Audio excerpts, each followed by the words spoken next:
मेरे बच्चे, तुम्हें संसार वैसा ही प्रतीत होता है जैसी तुम्हारी सोच होती है।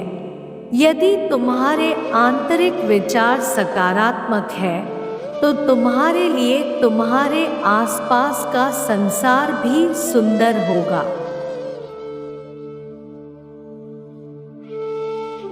यदि तुम्हारे आंतरिक विचार नकारात्मक है तो तुम्हारे लिए तुम्हारे आसपास का संसार भी अच्छा नहीं हो सकता है। सबसे पहले तुम्हें अपने भीतर की बुराइयों को दूर करना चाहिए, तभी संसार की बुराइयों का अंत हो सकता है। तुम इस संसार के एक भाग हो और जैसे तुम होते हो वैसा ही यह संसार धीमे धीमे होने लगता है। इस संसार को बेहतर संसार बनाने के लिए सबसे पूर्व तुम्हें अपने मन और अपने जीवन में अच्छाई को स्थान देना होगा। कर्म का असल अर्थ उसके पीछे की नीयत में छिपा हुआ होता है। तुम अपने जीवन में जो कोई भी कार्य करते हो वह तो महत्वपूर्ण है ही, परंतु उससे भी अधिक महत्वपूर्ण है उस कार्य के पीछे की तुम्हारी नीयत। जो व्यक्ति अपने कामों को केवल और केवल अच्छे फल की लालसा में करते हैं उनके कर्म निरर्थक हो जाते हैं। ऐसे व्यक्ति कभी भी अपने कामों को अच्छे ढंग से पूर्ण नहीं कर सकते हैं, क्योंकि वे सदैव उन कामों के बजाय उन कामों के परिणाम पर अपना ध्यान केंद्रित रखते हैं। तुम्हें यह प्रयास करना चाहिए कि तुम जो भी कार्य करो उसका पूर्णता आनंद उठाओ। तुम्हें अपने लक्ष्य के बारे न सोचकर अपने लक्ष्य की ओर जाने वाले मार्ग पर अपना ध्यान रखना चाहिए। यदि तुम अपने सभी प्रयत्नों को अच्छी नीयत के साथ पूर्ण करने का प्रयास करोगे तो तुम्हें अपने लक्ष्य की प्राप्ति अवश्य होगी। तुम्हें यह सदैव स्मरण रखना चाहिए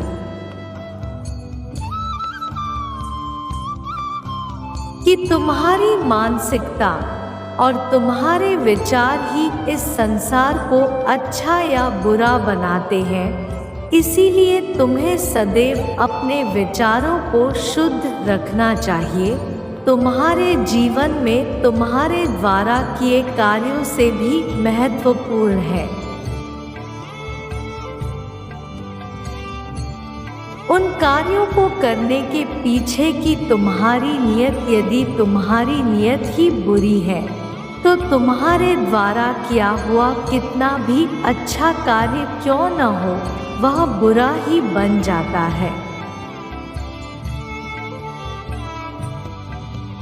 तुम्हें सदैव अपने विचारों और अपनी नियत को शुद्ध और सच्चा रखना चाहिए। मेरे बच्चे, तुम वैसे तो बड़े शांत स्वभाव के हो। तुम दूसरे मनुष्यों का सम्मान नहीं भूले हो। तुम्हें जल्दी क्रोध भी नहीं आता है, परंतु जब तुम्हें किसी पर क्रोध आ जाए तो तुम उस व्यक्ति से फिर कभी बात नहीं करते हो। तुम्हारे क्रोध की ज्वाला के आगे तुम्हें फिर कुछ दिखाई नहीं देता है। यदि वह व्यक्ति तुमसे 1000 बार क्षमा भी मांगे तब भी तुम उसे क्षमा करने में हिचकिचाते हो।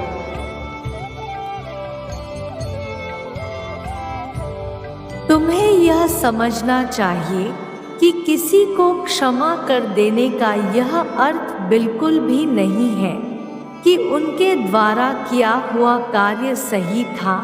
इसका मतलब केवल इतना ही है कि तुम अब आगे बढ़ने के लिए तैयार हो।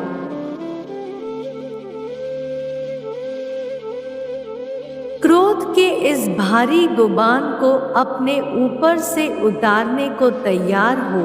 तुम अब अपने जीवन को अपने अनुसार जीना चाहते हो, वो भी बिना किसी बोझ के।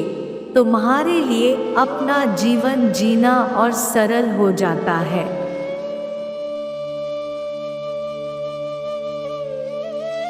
जब तुम अपने जीवन में से सभी नकारात्मक लोगों को दूर कर देते हो, यदि तुम किसी नकारात्मक व्यक्ति से बात तो नहीं करते हो, परंतु उसे अभी तक क्षमा भी नहीं कर पाए हो, तब भी वह व्यक्ति तुम्हारे जीवन में सदा उपस्थित रहता है।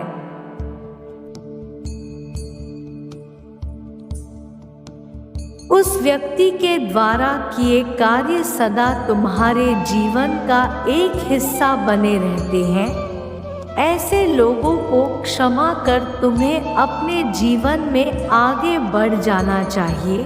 तुम्हारा मस्तिष्क बहुत शक्तिशाली है।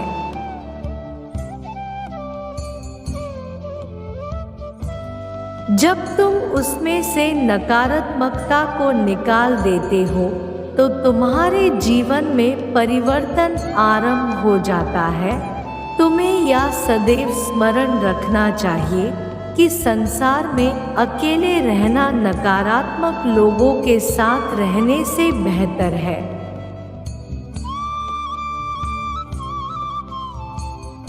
तुम्हें संसार में कोई भी नहीं बचा सकता। तुम्हारी संसार में कोई भी रक्षा नहीं कर सकता। तुम्हें अपने पथ पर स्वयं ही चलना पड़ेगा। जैसे सब कुछ तुम्हारे मस्तिष्क के कारण है,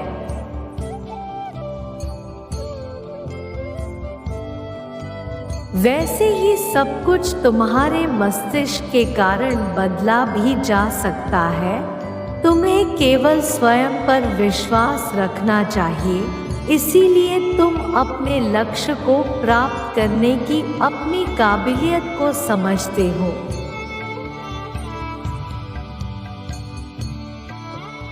अपने बारे में इतना जानने के कारण ही तुम्हें पता है कि तुम अपने लक्ष्य को प्राप्त करने के काबिल हो।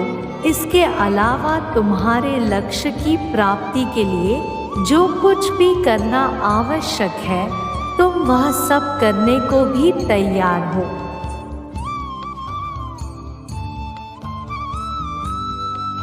जीवन में किसी भी लक्ष्य की प्राप्ति आत्मविश्वास और परिश्रम के साथ से की जा सकती है। तुम्हें केवल स्वयं को ही समझने और अपनाने का प्रयत्न करना चाहिए। तुम्हें कभी भी अपने प्रति दूसरों के विचारों का प्रभाव अपने व्यक्तित्व पर नहीं पड़ने देना चाहिए।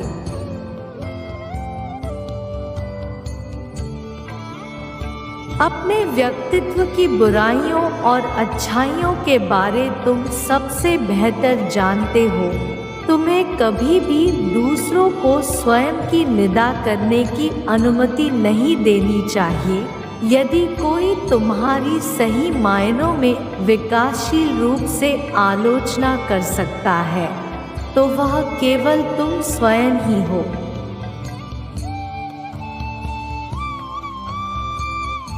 तुम्हें स्वयं को अपनी कमियों के साथ अपनाने और प्रेम करने का प्रयास करना चाहिए।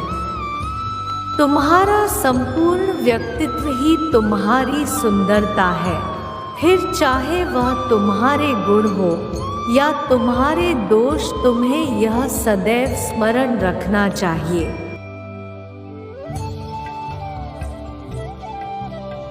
कि तुम्हारे व्यक्तित्व को जितना सुंदर तुम्हारे गुण बनाते हैं, उतना ही सुंदर तुम्हारे दोष भी तुम्हारे व्यक्तित्व को बनाते हैं। तुम संसार के किसी भी लक्ष्य को प्राप्त कर सकते हो और तुम्हें ऐसे किसी भी व्यक्ति की बातों को नहीं सुनना चाहिए।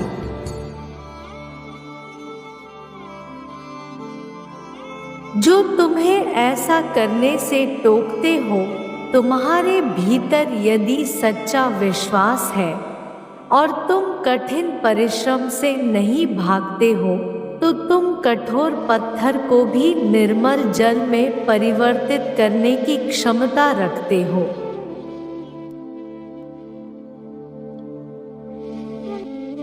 तुम्हें सभी के सामने स्वयं के दुखों को नहीं प्रकट करना चाहिए।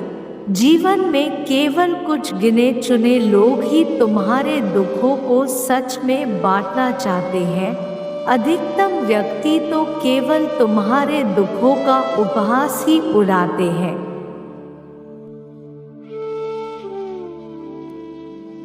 तुम्हें अपने दुखों में दुखी रहने के बजाय अपने कार्यों पर ध्यान लगाना चाहिए।